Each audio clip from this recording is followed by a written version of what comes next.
Colline, bonjour. Bonjour, Bonjour. bonjour. Alors Colline, vous êtes exposante aujourd'hui à cet Aero Collector 2024. Vous étiez là hier, donc samedi, vous êtes encore là dimanche. Dites-moi pourquoi, qu'est-ce que vous faites ici? Qu'est-ce que je fais ici? Je suis dans de beaux draps, de l'air et draps de Exactement, l'air. exactement. J'étais venue en 2021, D'accord. 2 jours avant le confinement, avec l'Association française des femmes pilotes, la FFP. Et là, il s'est passé une chose incroyable. J'ai fait une rencontre incroyable. À l'époque, Dites-moi en plus. je suis la biographe d'Adrienne Bolland D'accord, depuis 14 ans. d'accord. Donc, il y a eu des livres, maintenant il y a un film. Mais à l'époque, j'avais une interview de ce que j'utilise dans mon film aujourd'hui, dans le documentaire, mais une interview d'une heure, la seule interview d'une légende de l'aviation filmée. Ouais, Donc je dis aux jeunes, filmez nos légendes de l'aviation, parce que personne n'a de film sur Blériot, Mermoz, Syntex, on n'a rien. c'est fou, hein? On n'y a pas pensé. Et on n'y pense pas, vous avez raison. Et On les connaît moi, je le tous. fais maintenant Ouais, pour ouais, ouais, YouTube ouais. parce que je sais que c'est important. Ouais. Mais du coup, il y a quelqu'un qui l'a fait un jour, heureusement, sur Adrienne Bolland. Et sur mon stand, je mets ce petit lecteur DVD et j'ai un monsieur très beau, âgé, les cheveux blancs, 80 ans, C'était pas moi, non, tout non, en j'ai pas bleu 80. marine, presque vous, presque vous, qui s'arrête, qui sourit et qui me dit, mais je connais cette femme. Et moi, mon travail, c'est de dire, venez, venez, venez ici, approchez-vous, je vous aime. Et racontez-moi. Et là, il me dit, j'ai été pilote à Challes-les-Eaux, j'ai connu Jacqueline Auriol, mon père a volé sur Ah là Caudron là, et a travaillé pour la TECOR, et j'ai tout gardé. incroyable. Ah oui, Attendez, attendez, j'en connais moi allez-y. qui me disent j'ai tout gardé et qui ont deux, trois trucs dans Ah un de mes d'accord, ok, oui, tiroirs. oui, Non, oui. non, il me Donc dit, faut moi se j'ai méfier. tout gardé. Vous venez chez moi, je suis d'accord, on attend la fin du confinement, donc on est au mois de mars, on va être confiné. Et au mois de juin, je vais donc chez ce monsieur qui s'appelait Roger Ancel. C'est un trésor de l'aviation. Et je découvre que ce monsieur, non seulement a tout gardé, mais il a tout classé. Et que ça a été le premier à faire visiter Oshkosh. Il a effectivement volé, il a connu Jacqueline Auriol. Son père a effectivement volé pour la TECOR, mais il a tout gardé. Les bulletins de paie, les Ah là contrats là, de vol, les carnets de vol. c'est fou. Et je passe une semaine chez ce monsieur, C'est une grâce à encyclopédie, ouais. Aerocollector. Ah oui, ouais. Grâce à Aerocollector. Je Oui, descends à ouais. Pézenas, alors que j'ai vécu à Montpellier pendant 15 ans, et je lui dis j'ai commencé mon enquête à côté de Montpellier, et vous étiez à côté. Et en fait, il s'est arrêté parce qu'il avait fait partie du voyage du cinquantenaire en 1971. Adrienne Bolland fête les 50 ans de sa traversée des Andes dans une énorme tournée Air France. Et il était du voyage. Et il a tous les documents. Et Incroyable. là, cette année, c'est très important. Et là, j'ai envie de m'adresser à la caméra. Bien sûr, allez-y. Parce que Roger, qui n'est plus là, qui était un homme champion d'Europe de tennis senior, un grand gentleman. On a bu du caviar, on a bu du champagne et on a mangé du caviar pendant une semaine. Un immense monsieur qui avait fait de la pub en plus, il était très beau. Et moi, jeune à Paris, quand j'étais étudiante, je voyais des pubs où il était. Donc j'ai compris pourquoi j'avais une sorte Oui, d'intuition. oui, oui, Et il me raconte sa vie et il a tout classé. Son père est mort pendant la Seconde Guerre mondiale. Il a été abattu par les Anglais avant que les Anglais soient avec nous dans la ouais, ouais, résistance, ouais, ouais. au Liban. Et il était triste parce qu'il me disait, avec le Liban, on doit faire toute une rétrospective de cette attaque de son avion. Et il n'a pas connu son père. Donc, et il a fait des choses extraordinaires en aviation. Il a Hmm. arrêté à cause des problèmes pulmonaires. Et il m'a fait faire le tour des châteaux Qatar. C'était un bonheur. Il avait une main, c'était splendide. Et 2 ans après, j'ai tout pris en photo. Je ne pouvais pas scanner. J'ai tout pris en photo. J'ai mis ça sur un disque dur. Je l'ai interviewé tous les jours pendant 1 heure, pendant une semaine. C'était énorme. J'ai fait un disque dur. J'en ai donné un à son fils. Il avait 2 enfants. Et j'en ai gardé un. J'ai jamais eu le temps encore de m'en servir tellement c'est énorme parce qu'il Ouais, commentait tout. ouais, ouais. Et Roger Ancel est mort il y a 2 ans, en Hmm. 3 mois. Et j'étais très triste parce que vraiment on s'entendait. Je lui ai toujours dit je t'épouse. Mais il avait déjà une amie qui était à Paris, lui il était à Pézenas. Et, euh, et il est mort. Et je viens d'apprendre par son fils que sa sœur a tout jeté. Oh, quel dommage. Et quand je C'est sais que pas je vrai. viens là, je vous jure, et je sais que il m'a donné des choses heureusement sur Adrien Bolland, mais il Mhm. avait tout le dossier du voyage cinquantenaire, il avait fait des photos, il avait tout écrit. Et tout ça, c'est parti à la poubelle. Oh Donc là je dis là. aux gens, C'est la méconnaissance aux finalement, hein. jeunes, Ouais, ouais, non, ouais, là ouais. c'était une vengeance. C'est pas vrai. Ah ben dans les Oh, familles, c'est il y a beaucoup de terrible. vengeance. Oh Quand là vous n'aimez là. pas quelqu'un, si vous le jetez à la poubelle, vous êtes sûr, vous pensez qu'il va disparaître. Mais il n'est pas disparu parce que moi j'ai tout. Mais il y a des choses où Heureusement, vous étiez là, ouais. eh ben c'est dingue. Comment on perd un Il a héritage, hein? Un héritage et culturel et et et la son père mémoire. et son grand-père, elle a tout jeté. C'était le filleul de Rossi, de Kodos et Rossi. C'est hallucinant. C'est-à-dire que moi, j'ai vu des photos de Marizil, ce que j'avais jamais vu nulle part. J'ai vu des photos de Blériot, il avait des photos dédicacées.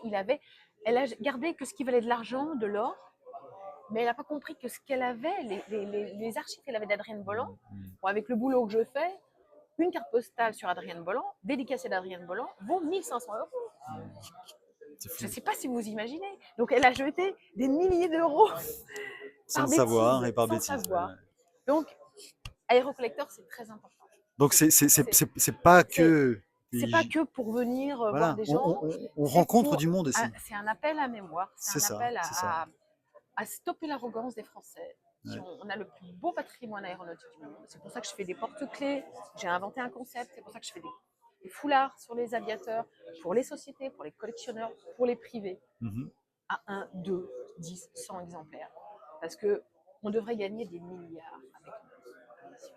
Ouais. Donc, Avec j'estime, je déteste le gâchis, je déteste l'injustice. Et quand je vois des femmes comme Adrienne Bolland qui sont effacées de l'histoire parce que les historiens se disent oh, bon, elle a trop de ouais, talent. l'histoire est sélective. Enfin, ceux qui la font sont sélectifs. Voilà. Hein? Donc, et ça, j'ai compris à partir de 40 ans. J'ai repris mon cerveau. J'ai fait comme Voltaire. Tu cultives ton jardin, tu penses par toi-même. Et là, je me suis dit, mais oh là là, mais si ils ont réussi à la faire disparaître ou à tout tronquer, c'est pour ça que j'ai fait un film, pour bien remettre les yeux en face des trous des Pendu à gens, l'heure. quoi. Ouais. Et ce qui est très beau, c'est que dans les cinémas d'arrêt d'essai, quand le public, hein, quand ça s'arrête, ils sont très en colère. Hmm. Ils me disent, mais pourquoi est-ce qu'on ne connaît pas une femme comme ça? Hmm. Pourquoi est-ce que Joséphine Baker, sa meilleure amie, est au Panthéon et qu'Adrienne Bolland, qui a fait 20 ans de voltige, la seule au monde à avoir fait 20 ans de voltige sans mourir, la seule au monde à avoir fait la résistance de la Seconde Guerre mondiale à nos âges, hein, je ne parle pas d'une gamine, à avoir travaillé pour Air France pendant 20 ans. Et pourquoi est-ce qu'elle, elle est pas enceinte? Alors Donc dites, c'est le prochain boulot. ouais, oui. Alors dites-moi donc, vous avez parlé d'un film, vous avez Mhm. parlé également d'ouvrages que vous avez réalisés. Dites-moi un peu plus. Ça a commencé par une lecture d'un livre, parce que je suis auteur, je suis Mhm. plasticienne depuis 30 ans, Mhm. mais j'ai toujours été écrit, j'ai fait beaucoup de livres d'artistes, donc j'écrivais mes textes. Et puis un jour, je finis un polar et j'ai besoin de me reposer et je trouve un livre de Pierre Bellemare dans une vente, comme ça. Oh, je me dis, tiens, j'adore cet homme, c'est un conteur extraordinaire, mais j'ai jamais lu en fait. Donc je vais lire. Est-ce qu'il écrivait aussi bien qu'on le dit? Et là, je C'est un lis. grand conteur, hein, quand même. Grand Hein. conteur. Ah, oui, Mais oui, bon, l'écrit, c'est encore autre chose. tout à fait. Et page 45, le département du Loiret, je tombe sur 4 pages d'une gamine de 25 ans, franco-belge, très important, plus belge que française, qui va traverser la Cordillère en 1921 en avion. Et je me dis, mais pourquoi est-ce qu'elle a voulu mourir? Parce que j'ai oublié que j'ai été petite, que j'ai monté des maquettes d'avion, que mes parents connaissaient des formateurs à Saint-Jean, qui m'ont dit, non, non, tu ne seras pas pilote, tu es myope, tu ne seras pas pilote. Je pense qu'ils devaient se dire, elle va se tuer. Et ils ont bien fait. Je Ah, suis il vous plus aimait, utile, oui, alors oui, on va effectivement. dire. Vous n'avez pas résolu C'était de la votre rêve. méchanceté par amour. Ah, voilà, Ouais, il y en exactement. a beaucoup de la méchanceté. Exactement. Par Et défaut. donc, je lis ça et je termine. Et 1895, 1975, elle fait beaucoup de choses après la Cordillère des Andes. Et je termine en disant, mais oui, mais couillon, alors dis-moi ce qu'elle fait après. Et je vais sur Internet, c'était il y a 14 ans, et il n'y a rien. Il y a Monsieur Aloïcard, numéro 14, où il y a le première interview qui est repris sur Internet sous le nom de gruyère.com, où effectivement, mais alors là, c'est la cata. Pour moi qui ai fait l'école du Louvre, c'est le bordel, c'est-à-dire qu'il n'y a pas de date, elle mélange tout. Et donc je commence à imprimer, à rature et tout. Et là, c'est où? Mais là, c'est quand? Et là, c'est avec qui? Et bien pourquoi? Et je lis, je prends un livre, je prends 2 livres. On me dit, elle a traversé la Cordillère des Andes en pyjama. Ah ah ah. Bah, je sais pas, mais pourquoi? Bah, expliquez-moi au lieu de rire. Hein. Et le 1er avril, ha ha ha. Mais pourquoi? Oui, il y a forcément Bah, une on est en signification. aviation, on Ouais, n'est ouais, ouais. pas, je veux dire, même en danse Ouais, classique, ouais. il y a une explication à un mouvement. C'est physique, c'est chimique. Hein. Et je commence l'enquête. Donc ça, c'est une histoire de 14 ans, vous me dites, c'est ça? Vous avez commencé il y a 14 ans? Oui, c'était voilà, c'était en 2009 et ça va bientôt faire 15 ans. Et depuis, Bah, depuis, j'arrête pas de retrouver et là, c'est important parce que je vais retrouver la personne la plus importante au monde dans cette enquête, après 14 ans, C'est que formidable. j'ai dans un arbre généalogique. Euh, le mystère, c'est que sur 7 enfants, 6 survivants, 5 filles et un garçon survivant. Vous vous dites, sur 5 filles, allez, il y aura au moins 20 petits-enfants, a priori. Eh bien, ça fait entonnoir inverse. Ah, ouais. Pas d'enfants, meurt, meurt, pas d'enfants, Ouais, ça pas suit la d'enfants. courbe démographique. Et on est sur une lignée Bolland qui naît en 650 au moment de Charles Martel, en Belgique. C'est une famille belge. 650, des guerriers. Hein. Là, on parle de gens qui se reproduisent depuis 1300 ans quand même. Et ok, et j'aboutis à une seule femme.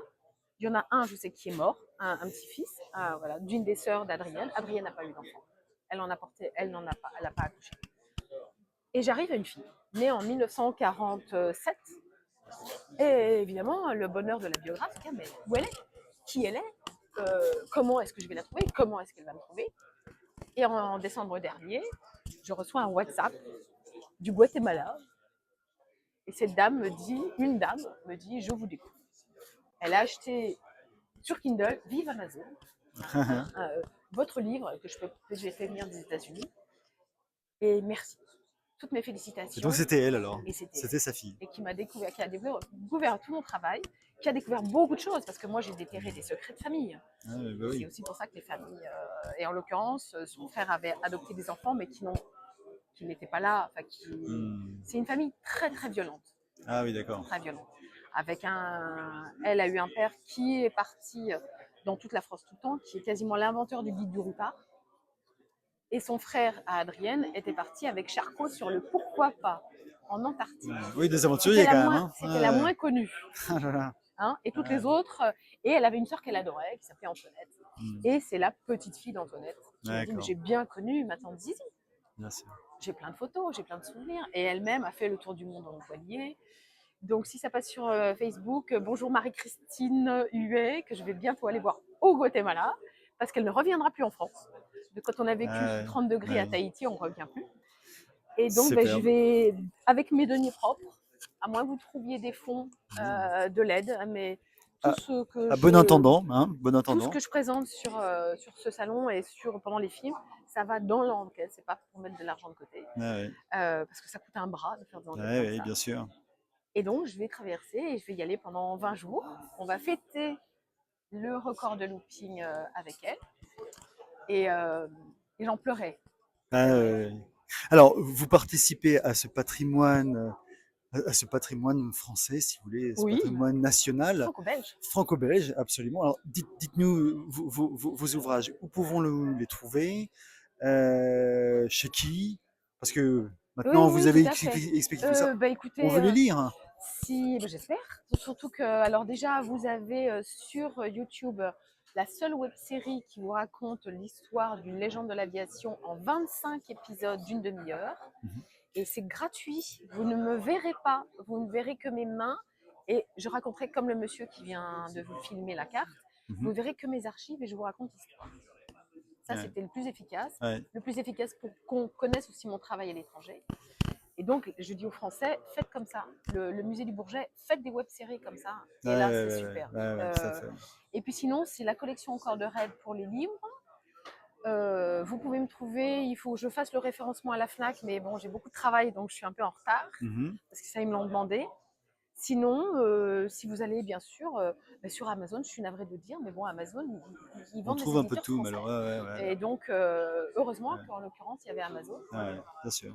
Sinon, vous m'appelez, vous écrivez Colline Derré, maintenant on me trouve partout, et puis je vous l'envoie, je vous le dédicace. Et tout le planning de la collection, de mon planning, qui va jusqu'au mois d'octobre, est sur le site. Super. Et je serai les prochaines fois à Annecy, là, fin avril, à la fin du mois, à Évian-les-Bains pour le film. Parce que le film, il y a une tournée aussi du film. Et puis, il n'est pas encore sorti le film? Si, il est sorti. Ah, d'accord. Mais c'est très long, donc je fais des road trips avec. On veut vous suivre. Hein. Et je crois qu'il lui paraît que le film est bon. Ah oui. Donc il dure 1 heure. Voilà, super. Je pense que j'espère que la narration est bonne. Et Mhm. puis le plus gros du travail, ben, c'est de faire connaître aussi l'aviation, des projets comme Early Aviators, ou comme d'autres, comme le musée de l'hydraviation de Biscarrosse, en créant des foulards, en créant de belles choses à porter et qui font que Superbe. les femmes s'arrêtent, les hommes s'arrêtent, les enfants s'arrêtent. Colline, vous nous avez fait rêver. Merci. Bah, écoutez, je vous souhaite plein de succès. Merci pour votre travail. Merci. Et bah, écoutez, tenez-nous au courant surtout. Oui, si je ne meurs pas avant ce soir d'épuisement, Oh, je vais essayer de survivre. merci beaucoup, Merci. Colline. Merci À bientôt. infiniment. Et merci à Hero Collector. Parce qu'il y a Absolument. il y a plein de rencontres géniales. Super. Et pour le clin d'œil, hier, j'ai eu un monsieur avec une petite fille. Elle a tout détaillé. Elle a fini par prendre, ça c'est un clin d'œil à Mélanie Aspe, Ah, que peu de monde connaissent, mais qui est une super voltigeuse. oui. Et elle a pris le porte-clés de Mélanie Aspe, la moins connue de toutes. Et son père, au moment de marquer l'adresse mail pour lui envoyer la facture, m'a dit Roger. Et c'était le nom de code de Roger Ancel. Et je lui avais dit, s'il te plaît, fais-moi un signe. Donc non, la mort n'existe pas. Et ici, il faut œuvrer. Et c'est après qu'on se reposera. Colline, merci.